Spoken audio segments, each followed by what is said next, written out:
All right, guys, just gonna go over this real quick. So these two pistons here, basically, are the examples that I kind of have. This is basically a piston that ran basically like the OEM setup. It didn't have an oil, external oil breather system. So this is kind of the buildup that I got. This is on 91 pump gas. This is the front piston. Basically nowhere. I'm not sure how well it's going to pick up, but nowhere. A little bit of heat down here. Not too bad. There, of course, the typical rear is always going to show a little bit more heat. I don't know how well that's going to pick it up, but it's there. You can tell a little bit. So then this is the front. Kind of the damage. Kind of hard to pick up, but it's there. You can see some of the heat.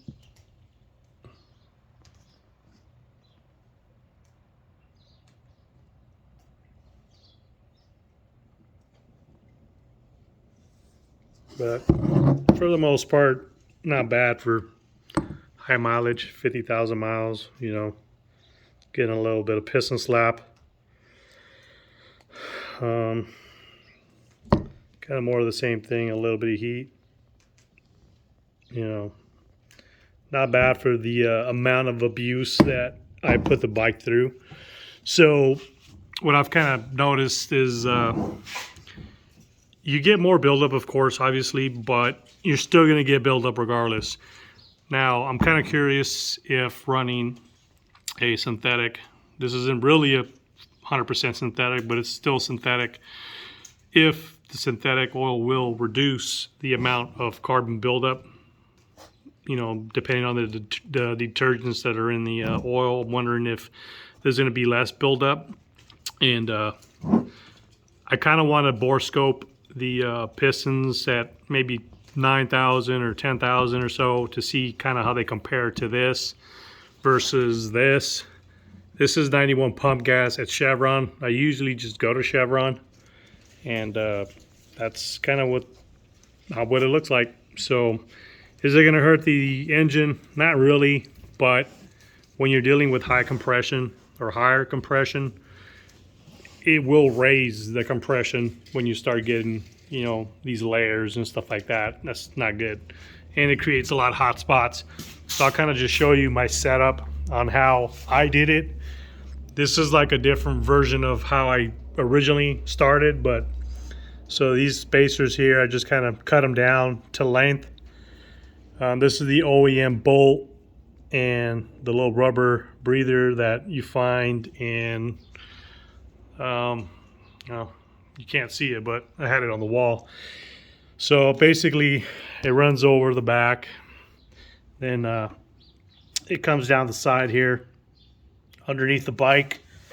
I'm not sure how well this is going to pick it up, but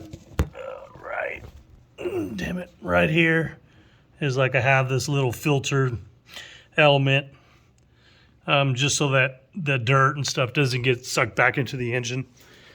So I was kind of talking to Gilstrap about it one time, and I told him kind of what I notice happens is when I do an oil change, I get the water, I get like a few little drops of condensation that comes out. I notice that it happens as soon as I do an oil change. I'll get a little bit of residual that comes out of there, but pretty much that's all that comes out is just water droplets, and that's about it. But I only see it maybe like once or twice.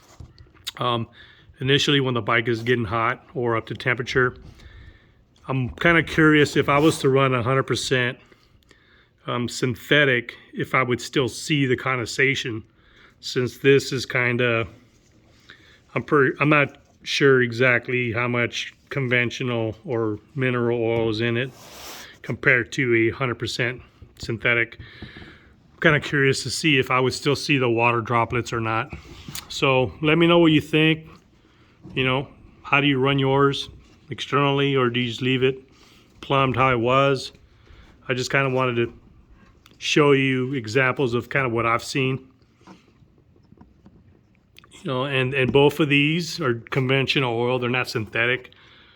I kind of been told that if you run a synthetic, you'll get less buildup if you ran it still externally. I don't know. I haven't experimented with that. I'm kind of curious to see how, when I do an inspection, to see how it's going to do with this oil versus running conventional. I've already ran 2 oil changes, so they were early, the break-in process and all that. I just hit 5,000 with the AMSOIL, and I'm kind of curious to see on the next oil change to see what stuff looks like. So I'm about 6,000 miles in right now. So once I'm due for an oil change, I'm going to take another peek. As far as the air cleaner, I clean this about every 1,000 miles. So I'll take it off, clean it. You know, it does pick up quite a bit of road grime.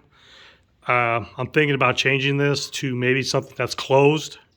I've been looking at the Stealth Air from S&S, and maybe close it. Maybe it'll reduce some of the road grime that I pick up.